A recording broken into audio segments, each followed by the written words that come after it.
Olá, você que está nos assistindo, tanto o pessoal daqui da Igreja Bíblica dos Irmãos, aqui em Ribeirão Preto, quanto aqueles, eu sei que nos assistem também pelas mídias sociais da igreja. Vou trazer mais uma mensagem para vocês e espero que sirva de edificação, salvação, que realmente Deus fale conosco por meio da sua palavra. Nós vemos num mundo pós-moderno, o que as pessoas chamam, né? Os antropólogos, sociólogos chamam o que nós vivemos de pós-modernismo. E uma das características desse pós-modernismo é a questão de uma pluralidade de conceitos e de verdades, de axiomas, mesmo que eles sejam contrastantes. E uma destas pluralidades que nós encontramos hoje é o Evangelho. Impressionante, nós conversamos direto com pessoas que dizem ter elas um Evangelho. Claro, todos buscam ser pautados nas Escrituras, mas impressionante como evangelhos hoje são contrastantes. Conceitos que as pessoas têm de evangelho que se contrastam entre si. E, claro, na nossa sociedade pós-moderna, nós temos que aceitar porque isso é muito subjetivo. O que a pessoa crê pode estar diferente do que eu creio, mas nós devemos aceitar estas duas verdades convivendo junto, mesmo que elas sejam contrastantes, conflitantes entre si. O que, claro, não faz muito sentido. Um dos dois tem que estar errado e alguém tem que dar um padrão para o certo e o errado. O apóstolo Paulo, nós olhamos várias e várias vezes nas suas cartas, Paulo falando sobre o meu evangelho. O evangelho dele, claro, mas ele fala assim nas escrituras, né? Por diversas vezes ele usa a expressão o meu evangelho, né? Como descreve o meu evangelho, isso eu falo pelo meu evangelho. E aí, talvez um leitor desavisado possa pensar, tá vendo? Paulo faz a mesma coisa. Paulo tem um evangelho dele, próprio, que ele concebeu ali, que ele criou, o evangelho que é dele. Mas eu queria olhar para um destes textos em que Paulo fala deste meu evangelho, para entender qual é a concepção de evangelho para Paulo. E aí, no final dessa mensagem, eu quero que realmente esse evangelho também seja seu, seja meu, esse seja o nosso evangelho. Que a gente possa dizer como Paulo, é o meu evangelho. O trecho que eu quero analisar é o finalzinho mesmo da carta aos Romanos.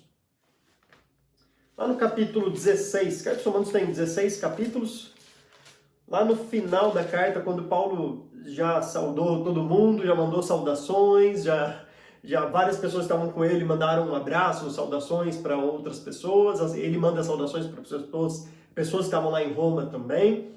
E aí chega no versículo 25, 26 e 27 do capítulo 16, os três últimos versículos da carta, Paulo diz assim: ora, aquele que tem poder para confirmá-los pelo meu evangelho e pela proclamação de Jesus Cristo, de acordo com a revelação do mistério oculto nos tempos passados, mas agora revelado e dado a conhecer pelas escrituras proféticas, por ordem do Deus eterno, para que todas as nações venham a crer nele e a obedecer-lhe.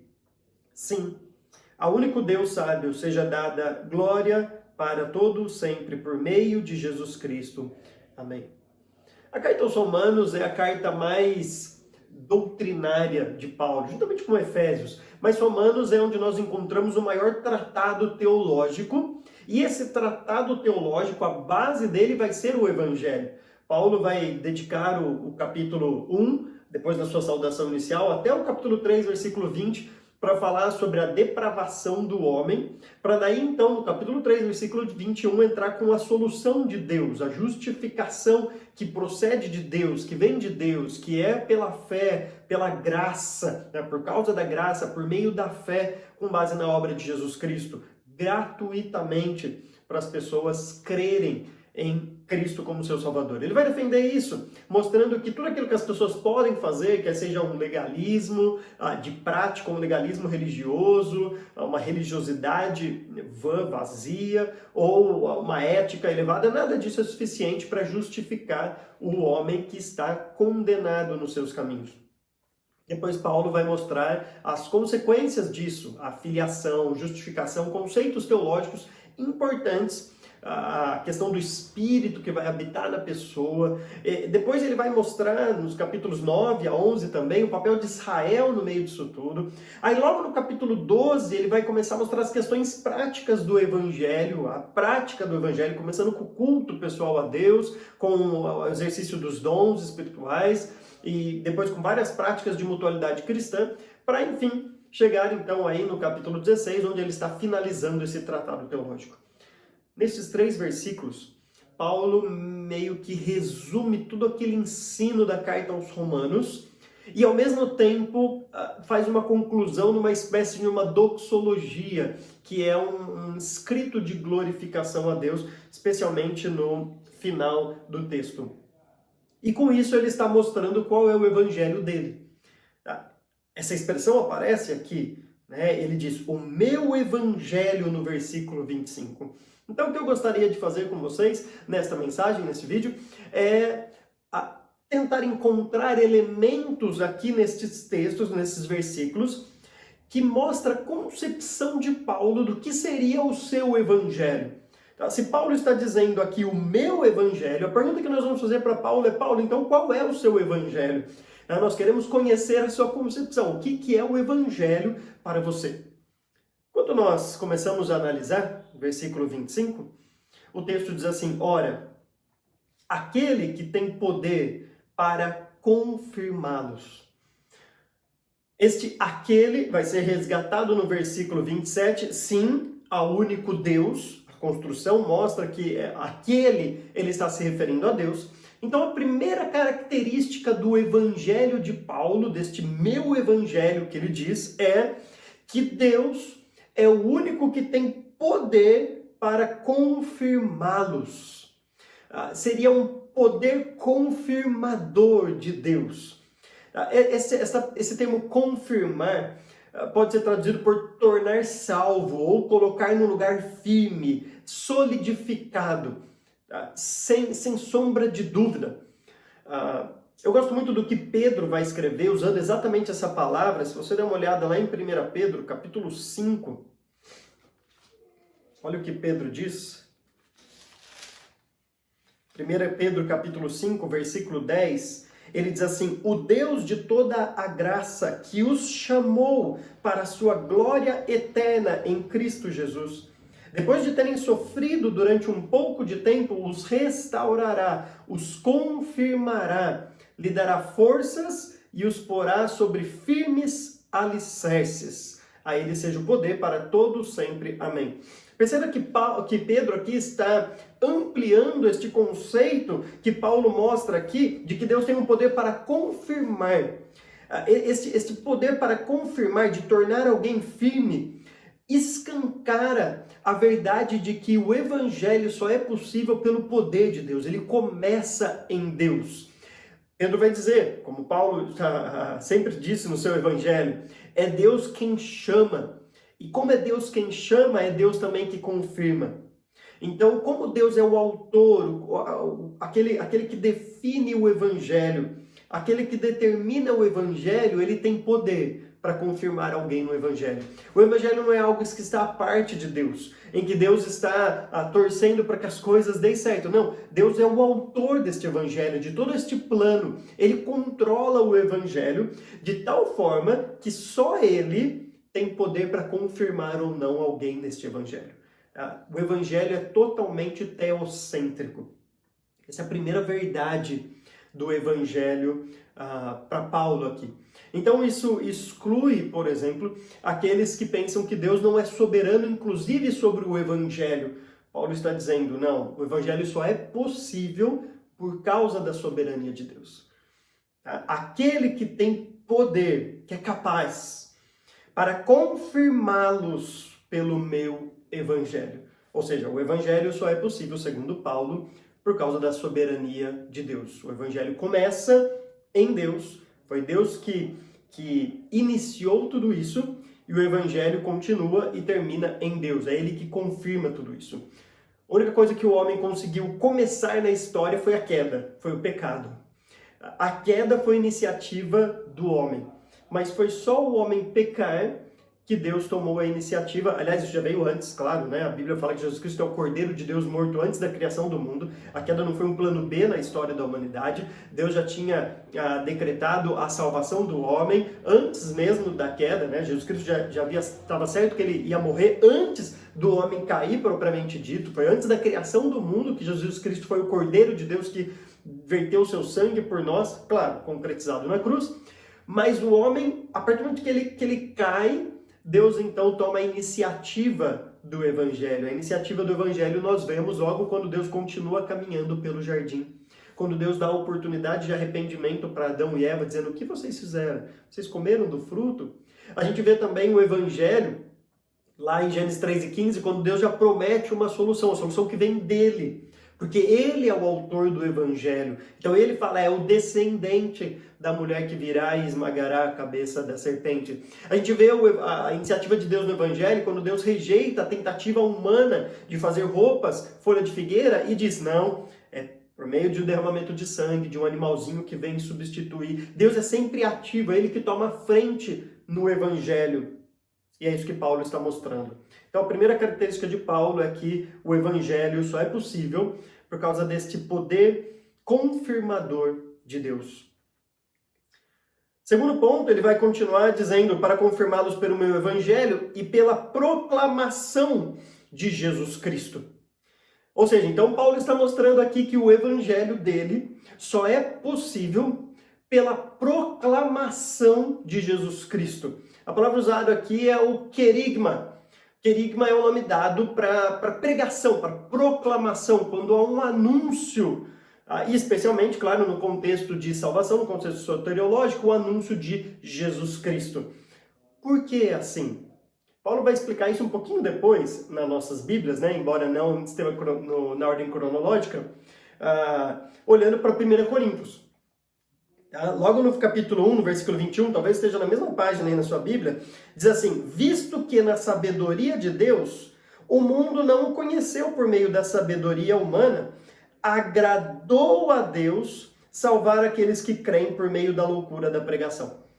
Foi do agrado de Deus. Ou seja, a própria proclamação de Jesus Cristo foi determinada por Deus. Deus quis que fosse assim. Agradou a Deus ser desse jeito. Deus poderia ter bolado diversas outras formas para a nossa salvação, mas agradou a Deus que a salvação fosse por meio da crença em, o que Paulo vai dizer aqui, de uma loucura da pregação. Porque, claro, ele está combatendo em 1 Coríntios tanto os judeus que pedem poder, os gregos que pedem sabedoria, e ele está dizendo, não, é a simples pregação do Evangelho. Simples não no sentido de ser simplório, mas simples no sentido de não se encaixar naqueles pensamentos judaico e gregos da época. Ele está dizendo, é a pregação do Evangelho, é a pregação de Jesus Cristo.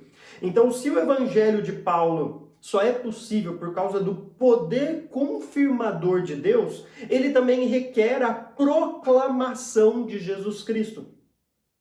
A Bíblia vai deixar bem claro que a fé vem pelo ouvir, aliás, Paulo escreve isso, né, na mesma carta, que a fé vem pelo ouvir e ouvir a mensagem, as palavras de Cristo, contidas, claro, nas Escrituras. É ouvindo a Bíblia, é proclamando a palavra, que a fé surge em alguém, como autoria, claro, do próprio Deus, como o autor de Hebreus vai deixar claro, mas é pelo ouvir a palavra que uma pessoa pode ter fé. Isso porque a fé necessária para esta crença em Jesus Cristo não é uma fé vaga, não é uma fé de confiar em qualquer coisa, em alguma coisa, não. O mais importante nesta proclamação não é nem a proclamação em si. Eu digo isso no sentido técnico, né? Não é as técnicas usadas para proclamar que vai garantir que o evangelho seja exposto, mas é mais o conteúdo, o objeto da proclamação, que no caso aqui é o próprio Jesus Cristo. Então talvez você possa a conhecer o melhor dos oradores, o melhor dos pregadores. Aquela pessoa que vai conseguir expor de uma maneira fantástica, cativando a atenção das pessoas. Mas se ele não falar de Jesus Cristo, se ele não mostrar a obra de Cristo na cruz, ele não comunicou o Evangelho. Porque o Evangelho se resume em Cristo. Paulo, quando está escrevendo lá, 1 Coríntios também, no capítulo 15, ele vai deixar bem claro que o Evangelho, né, segundo as Escrituras, é o fato de que Cristo tem morrido, segundo as Escrituras, e ressuscitado depois de 3 dias também, segundo as Escrituras. Isso é o resumo do Evangelho. Então a proclamação não é simplesmente uma proclamação a esmo, assim, uma proclamação sem conteúdo. O que importa não é a proclamação, as técnicas em si, mas é o conteúdo da proclamação. O conteúdo da proclamação tem que ser a pessoa de Jesus Cristo, a sua vida e a sua obra. Quem Jesus Cristo é e o que ele fez. É por isso que Paulo, lá em Romanos também, no capítulo 10, versículo 9, vai dizer que sua boca confessar a Jesus como Senhor, ou seja, se você reconhecer que ele é de fato o Kyrios, o Senhor, o Yahweh lá do Antigo Testamento, o Deus, reconhecer quem ele é e em seu coração crer que ele ressuscitou dentre os mortos, ressurreição pressupõe morte, né? Está embutido nessa verdade, você será salvo. Isso é o Evangelho. É crer em quem Jesus Cristo é e no que ele fez. Jesus Cristo é Deus, é o Filho de Deus, é Kyrios, é o Senhor, é Yahweh, e morreu na cruz para perdoar os nossos pecados, ressuscitou ao 3º dia, confirmando a obra dele na cruz. Deus se agradou e mostrou que se agradou isso ao ressuscitá-lo dentre os mortos, e agora ele reina e um dia voltará para nos buscar. Isso é o Evangelho. O conteúdo desse Evangelho é inegociável, é somente por meio de Jesus Cristo. Então Paulo deixou claro que o Evangelho só é possível pelo poder confirmador de Deus Pai, mas também é necessário a proclamação de Jesus Cristo. Ele continua, então, agora, Paulo mostrando a terceira característica do seu Evangelho, do Evangelho dele. Ele diz assim: de acordo com a revelação do mistério oculto nos tempos passados, mas agora revelado e dado a conhecer pelas Escrituras proféticas, por ordem do Deus eterno. Então ele vai mostrar que este Evangelho que ele está pregando é de acordo, ou seja, é conforme com a revelação de um mistério oculto. A palavra que ele usa aqui para revelação é a palavra apocalipto, ou apocalipse, como nós temos no próprio nome do último livro da Bíblia, né? A revelação é o descortinar, é mostrar algo que antes estava escondido, oculto. A NVI optou por não traduzir essa palavra, ou não mostrar na sua tradução, mas há um verbo aqui, né, do mistério oculto guardado nos tempos passados, e este verbo está no tempo perfeito.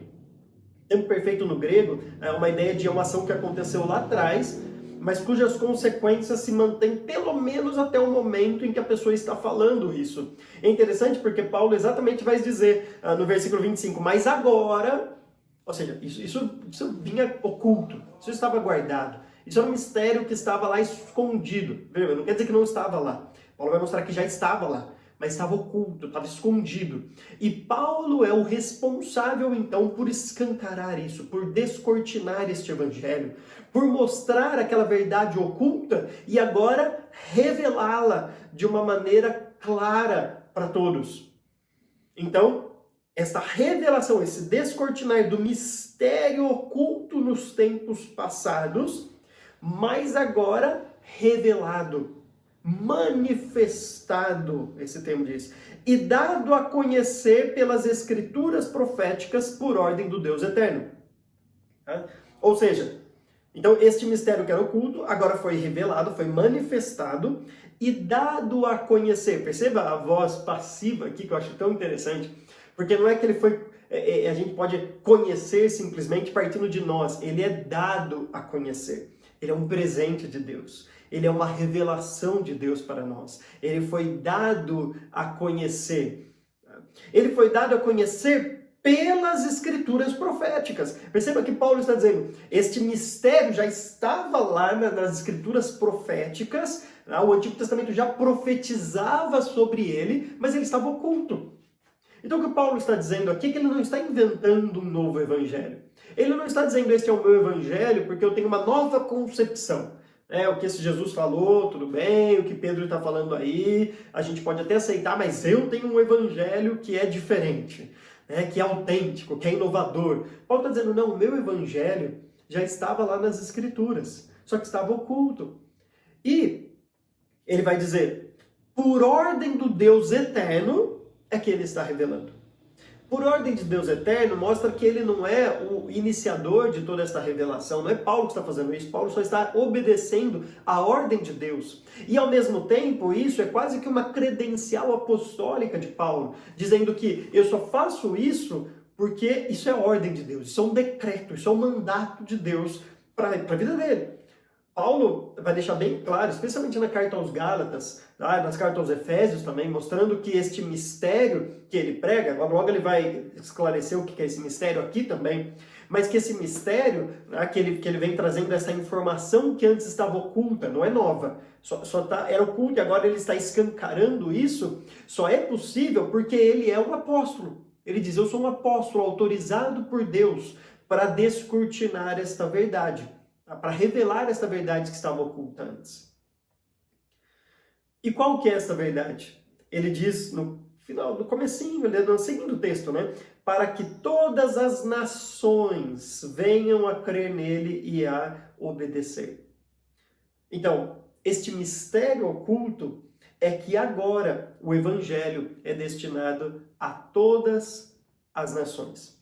Então, seguindo a lógica aqui de Paulo, o evangelho dele só é possível pelo poder confirmador de Deus Pai, mas exige também a proclamação de Jesus Cristo, e agora ele é destinado a todas as nações.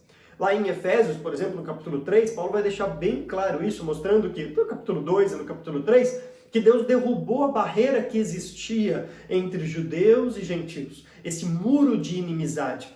E agora não há vários povos, não, é um só povo que é salvo por Deus. Lá em Gálatas, no capítulo 3, versículo 28, Paulo vai dizer de forma que já não existe mais judeu, gentil, escravo ou livre, homem e mulher, mas agora vocês são um em Cristo Jesus. O que Paulo está dizendo, ele não está negando todas essas relações. Ele não está dizendo que uma pessoa que se converte era homem, deixa de ser homem. Dizendo, agora não há mais homem e mulher. Ele está dizendo que uma mulher, quando se converte, deixa de ser mulher. Que um escravo deixa de ser escravo, um senhor deixa de ser senhor, ou, no nosso contexto, um patrão e um funcionário deixa as suas posições, ou um judeu deixa de ser judeu quando se converte, ou alguém que não é judeu, um gentil, quando se converte, automaticamente vira judeu. Não é isso que ele está dizendo. O que ele está mostrando lá em Gálatas é que no Evangelho não há essas distinções. Em relação ao Evangelho, Deus olha todo mundo como seres humanos, necessitados da graça dele. Deus não tem um evangelho para o negro, um evangelho para o branco, um evangelho para o índio, um evangelho para a mulher, um evangelho... Não, Deus tem o evangelho. De maneira que ele olha agora e diz, agora não há mais, na concepção do evangelho, índio, negro, branco, pardo, homem, mulher, escravo, funcionário, patrão. Não há isso, não há empregado, desempregado. Não existe mais isso. O evangelho é para todos. O evangelho, nesse caso, então, ele é extremamente inclusivo. Porque ele não faz essa divisão dizendo, não, há um evangelho que é só para os ricos. Há um evangelho para os pobres, há um evangelho para o negro, há um evangelho para o branco. Não, é o mesmo evangelho. Nós somos um em Cristo Jesus. Então o que Paulo está mostrando aqui é que isso estava já revelado, já escrito no Antigo Testamento, mas ainda de maneira oculta. E de fato, quando nós olhamos no Antigo Testamento, por exemplo, a aliança abrâmica vai deixar bem claro que em ti, Deus falando para Abraão, todos os povos, todas as famílias da terra serão abençoadas. Então, uma aliança que foi feita com o povo judeu está prometendo bênçãos para todas as famílias da terra. Ou seja, a verdade já estava lá, mas ainda estava escondida, oculta. E Paulo é o apóstolo que escancara esta verdade. Paulo está dizendo, este meu evangelho não é um novo evangelho, não é um evangelho começado do nada, não é um evangelho autêntico que ninguém nunca falou, não. É o mesmo evangelho das Escrituras Sagradas, mas é um evangelho que mostra agora que todas as nações são chamadas a crer em Jesus Cristo como o seu Salvador. Então essa é a terceira característica do Evangelho. A quarta é o finalzinho do versículo 26, quando Paulo diz: todas as nações venham a crer nele e a obedecer-lhe. Na verdade, literalmente, a construção aqui diz pela obediência da fé. Então, essa construção, no grego nós temos uma construção genitiva, né? Uma construção que mostra, são dois substantivos, mas a construção requer esse da, que não tem no original, mas requer ele pela construção genitiva, então é a obediência da fé. Isso pode significar algumas coisas, né? Pelo menos duas aí.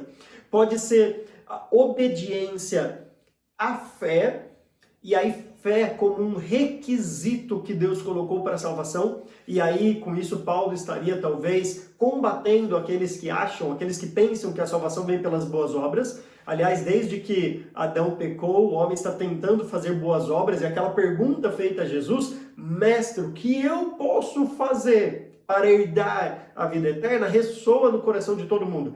Todo mundo, no fim, tem um pontinho de orgulho dizendo: não, eu preciso fazer alguma coisa. Eu necessito. O que eu preciso fazer? Quando a resposta de Jesus é: a obra que Deus exige é crer no Filho de Deus. É crer no plano de salvação. Essa é a obra de Deus. Então, obediência à fé, a este quesito, a este padrão. A gente pode chamar de um padrão fideístico, né? Um padrão de fé que Deus colocou para nós. Deus decidiu nos seus planos eternos que o meio para se obter essa salvação, o meio, não a causa, o meio seria a fé, é por meio da fé. E eu tenho que obedecer a este padrão crendo em Jesus Cristo como meu Salvador. Se eu estabeleço um outro padrão para isso, eu estou desobedecendo a fé, desobedecendo esse padrão criado por Deus, e estou talvez pensando: não, a fé é uma coisa que soa muito barato, né? Só crer nisso daí. Então eu quero fazer alguma coisa. E aí são os atos que nós buscamos e tentamos fazer pelos nossos esforços, que a Bíblia vai chamar de trapo de imundícia. Na Efésios capítulo 2 vai deixar bem claro que nós não somos salvos por meio das obras, né? Mas é simplesmente por causa da graça, por meio da fé, para a glória de Deus. Agora também essa construção, obediência à fé, a obediência da fé, pode significar uma obediência que procede da fé. E é difícil a gente saber o que Paulo realmente tinha em mente aqui, ou talvez ele tenha deixado uma construção aqui para que a gente, de fato, explorasse esses significados dessa construção, das possibilidades dessa construção. Porque muita gente barateia a graça de Deus. Agora, veja bem, o problema não está no meio, o problema não está na fé, o problema não está na graça, o problema está no coração pecaminoso das pessoas que acham que podem crer em Cristo como seu Salvador e viver da maneira como bem entender, pensando que fé e obediência são coisas totalmente distintas, que não tem nada que ver uma coisa com a outra, e eu creio em Cristo como meu Salvador, mas obedecer é uma opção que eu tenho, e eu decido não obedecer, mas eu sou salvo, porque eu criei em Cristo como meu Salvador. Claro, eu não estou dizendo que a salvação vem por meio de uma obediência a um conjunto de regras, porque isso é o oposto, de fato, aí da fé. Tá? Não é isso que eu estou dizendo. Por outro lado, Jesus Cristo diz que pelos frutos nós conhecemos a árvore. Então, alguém que chega e diz assim: não, mas eu creio em Cristo como meu Salvador, mas não demonstra nenhum tipo de obediência ao que Cristo diz, aos mandamentos da Bíblia, a essa nova maneira de viver, tem alguma coisa errada. No mínimo, alguma coisa estranha numa pessoa como essa, alguma coisa incoerente, porque fé é seguida de obediência.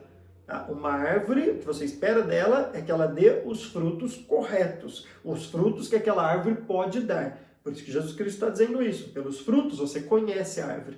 Então, eu falar que tenho fé é algo que você tem que acreditar em mim, porque é muito subjetivo. Agora, quando uma pessoa começa a demonstrar com a sua vida a fé que ela tem, aí talvez a gente possa dizer: esse cara, de fato, demonstra frutos de salvação. Enfim, mas a quarta característica aqui do Evangelho de Paulo, que ele está mostrando, é que o Evangelho vem por meio desta obediência à fé. E aí eu acho que esses dois conceitos podem ser entendidos desta expressão que ele usa aqui. Então, resgatando, primeira característica é que o evangelho só é possível pelo poder confirmador de Deus Pai. Segunda característica é que o evangelho vem pela proclamação de Jesus Cristo. Terceira característica, o evangelho é para todas as nações. Não há evangelhos específicos para pessoas específicas. É o mesmo evangelho para todas as nações. Quarta característica, que o evangelho é seguido ou requer aí fé e obediência. Esses dois conceitos tão importantes para o todo do evangelho. E por fim, Paulo vai dizer no versículo 27, sim, ao único Deus sábio seja dada glória para todo sempre por meio de Jesus Cristo. Amém. A última característica que Paulo mostra então do evangelho é que ele sempre visa a glória de Deus. Interessante que Paulo vai chamar Deus aqui de único e sábio. E eu sugiro que único, porque justamente ele acabou de mostrar que há um só evangelho para todas as nações. Não há um Deus para uma nação, outro Deus para outras nações, embora a gente olhe para os povos hoje, e sempre foi assim na história, cada povo vai construir as suas concepções sobre Deus, mas o Deus verdadeiro, esse Deus que é único, continua sendo um. E é este Deus que vai salvar gente de, como o Apocalipse vai dizer, de todos os povos, tribos, línguas e nações. É um único Deus, de maneira que a gente pode afirmar categoricamente, segundo os ensinos das Escrituras, que qualquer outro Deus adorado aí por qualquer povo que seja, não é o Deus verdadeiro, porque há um só Deus. Então esse Deus que é único, e ao mesmo tempo ele é sábio. E eu creio que Paulo está usando o adjetivo sábio aqui para mostrar que, se você vai questionar esse plano de salvação, dizendo que, bom, por que tem que anunciar Jesus Cristo? Por que eu não posso falar da fé e o que importa é a fé?